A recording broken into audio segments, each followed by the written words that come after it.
Hi days, இன்றைக்கி ஒரு ஈஸியான மஷ்ரூம் தம் பிரியாணி தான் பண்ண போகிறோம். அது ஒரு 20 மினிட்ஸ் எப்படி பிரியாணி பண்ணுறதுன்னு குக்கரில் பார்த்துடலாமா? அதுக்கு 2 டேபிள் ஸ்பூன் அளவுக்கு எண்ணெய் எடுத்துருக்கேன். அதுக்கப்புறம் 1 டேபிள் ஸ்பூன் வந்து நெய் எடுத்திருக்கேங்க. அதுக்கு பட்டை, கிராம்பு, ஏலக்காய், அன்னாச்சிப்பூ எல்லாம் சேர்த்துட்டு வெங்காயம் சேர்த்துட்டு அது கூடவே பச்சை மிளகாய் சேர்த்துக்கலாம். வெங்காயம் நல்லா ஆஃப் பாயில் ஆனோடனே இஞ்சி பூண்டு பேஸ்ட் வந்து உள்ளே சேர்த்துக்கலாங்க. இஞ்சி பூண்டு பேஸ்ட் போட்டு நல்லா வதங்கின பிறகு தக்காளி வந்து 2 தக்காளி உள்ளே சேர்த்துருக்கேன். இதையும் நல்லா வதக்கிக்கலாம். தக்காளி நல்லா வதங்கணுன்றதுக்காக உப்பு வந்து கல் உப்பு வந்து தேவையான அளவு சேர்த்துக்கிறேங்க. அது கூடவே புதினா கொத்தமல்லியும் சேர்த்து நல்லா வதக்கி விட்டுக்கலாம். இது நல்லா வதங்கின பிறகு நம்ம என்ன பண்ணலாம், மசாலாஸ் வந்து சேர்த்துக்கலாம். 2 டேபிள் ஸ்பூன் மிளகாய்த்தூள், 1/4 table spoon garam masala, 1/4 table spoon வந்து தனி மிளகாய்த்தூள் வந்து சேர்த்து எல்லாத்தையும் கலந்து விட்டுக்கலாம். இதெல்லாம் கலரும் போதே நம்ம மஷ்ரூம் கட் பண்ணி வச்சுருக்கோம் பார்த்தீங்களா, அதையும் உள்ளே சேர்த்துக்கலாம். நான் வந்து குட்டி குட்டி மஷ்ரூம்ஸ்லாம் அப்படியே சேர்த்துருக்கேன். பெரிய மஷ்ரூம்ஸ்லாம் வந்து கட் பண்ணி சேர்ந்துருக்கேன். அப்போ தான் தம் பிரியாணியில் பார்க்கும்போது அவ்வளோ அட்டகாசமாக இருக்கும்.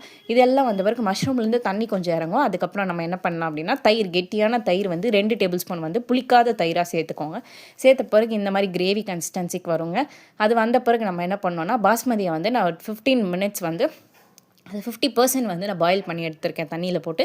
அது கூடவே கொத்தமல்லி, புதினா வந்து போட்டு நல்லா வேக வச்சு எடுத்துருக்கேன். அரிசி அமுக்கி பார்த்தீங்க அப்படின்னா அது உடையணும். அது வந்து நல்லா வெந்த பதம் இருக்கக்கூடாது.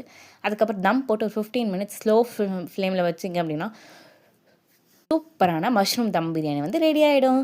இந்த வீடியோ உங்களுக்கு பிடிச்சிருந்தா லைக் பண்ணுங்கள், ஷேர் பண்ணுங்கள், சப்ஸ்கிரைப் பண்ணுங்கள். இதுக்கு சைடிஷாக நான் என்ன பண்ணியிருந்தேன், வாழைத்தண்டு தயிர் பச்சடி பண்ணியிருந்தேன். இந்த ரெசிபியும் உங்களுக்கு நாளைக்கு நான் ஷேர் பண்ணுறேன். பாய், டாட்டா.